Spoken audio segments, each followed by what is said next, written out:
2014, we had these incredible storms.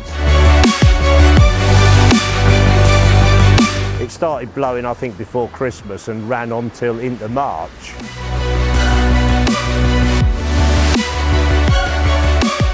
But it wasn't just the wind, it was the strength of it. There was endless, 90-mile-an-hour wind.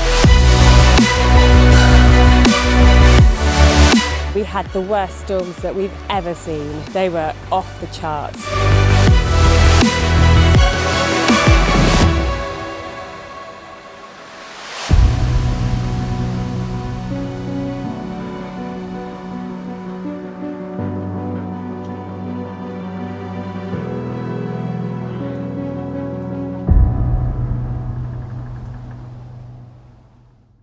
In 2008, Lyme Bay received protection from bottom-towed fishing, so no trawling and no dredging from 2,006 square kilometres of seabed.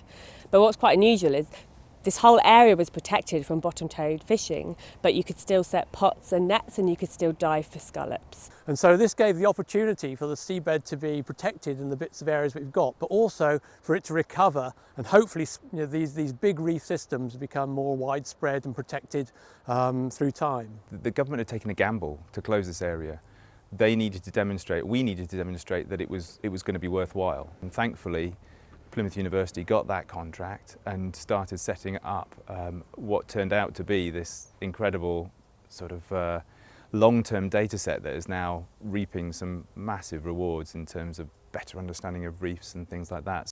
The problem was that it became a magnet for static gear, for large numbers of pots and nets, and that was beginning to drag up the very reefs that had been theoretically protected.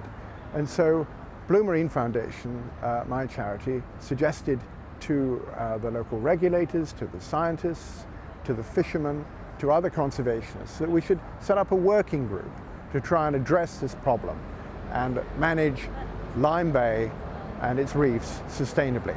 The Lyme Bay Project is the finest example in the UK of work that's been undertaken to understand the impact of declaring a marine protected area.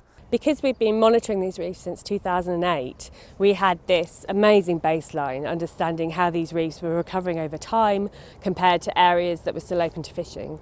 And then when the storms hit, we then had an opportunity to compare the impact of the storms to this baseline that we had. It blew for 2-3 months, phenomenally much stronger than normal, and then it took maybe another 2 weeks for the water to clear for us to dive. So there was no dead scallop meat, it was just big piles of empty shells washed up against sort of bits of reef and that. One of the interesting things that we've seen is the rate of recovery from the storms appeared to be greater than the rate of recovery from fishing. Initially, it was looking quite similar to when we first arrived in Lyme Bay after trawling, but the key thing was even though those reefs weren't resistant to the initial impact of the storms, what we saw by continuing to survey the reefs every year was that they bounce back and are bouncing back so much quicker than they ever did from years of bottom-towed fishing. The idea is that if you have a really intact ecosystem with lots of diversity, lots of big organisms, it's a little bit more able to deal with our activities and our impacts and shocks than a more degraded system. So we will be able to test this, and there's two different parts to resilience. There's firstly resistance. So if you've got a protected system, does it resist those sort of changes more than a stress system? So you don't actually see the impact so much. And the second most important one probably is the recovery speed. So do the more diverse protected systems recover faster? And so again, we were able to test this following the storms. And what we found was that whilst the actual seabed was really quite badly impacted and a lot of the organisms were removed, what we found is that the speed of recovery following the storms was much quicker than the speed of recovery following the sort of chronic impact of fishing. We have to extract still frame grabs from the moving video. So we do that using specialist software.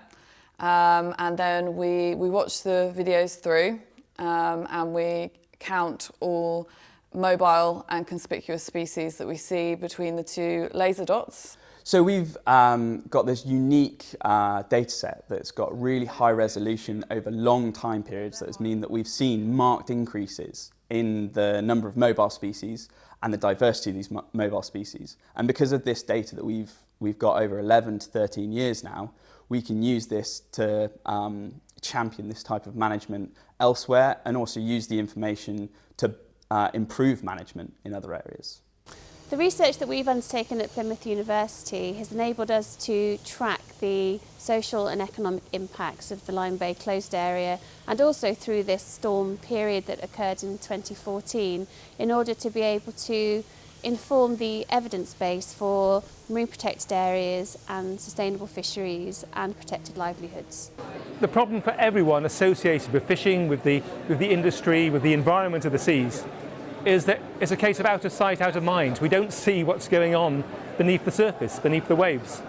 So this research that Plymouth University is carrying out just helps to demonstrate that by putting in the right safeguards, by certainly stopping some activities, you can allow a rejuvenation, a healthier seabed, the opportunities for fish stocks to grow, for ecosystems to be protected in ways which won't harm the future commercial interests of the fishing industry, but in the long term will be to their benefit. Oh, yeah, without a doubt. I mean, from my point of view, had we not had a protected area, I wouldn't be doing what I'm doing now. My diving was every year while the dredging was going on was getting worse and worse. So eventually I would have had to have given up. But the protected area hasn't just benefited the guys who are scallop diving. You've got all the guys with static gear. They were catching more crabs, more lobsters. So it was rather a win-win. And none of the towed gear boats that were based in the ports that are in the protected area have gone out of business. They're all still there, all fishing and all, as far as I know, earning a reasonable living out of it. So I think it's a win-win for everybody. It's been an absolute privilege to monitor the recovery of the Lyme Bay reefs so far, but we still have so much more to do. The species we're monitoring haven't reached a plateau yet. We're still monitoring this change over time, and what we really want to know is what do natural communities look like.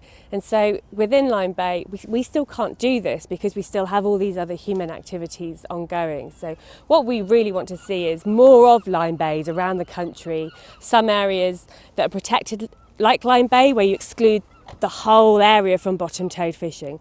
But even more, we want to see some areas that don't have any human activity so that we can truly understand what natural reefs can look like, so that we can then properly manage these areas going into the future.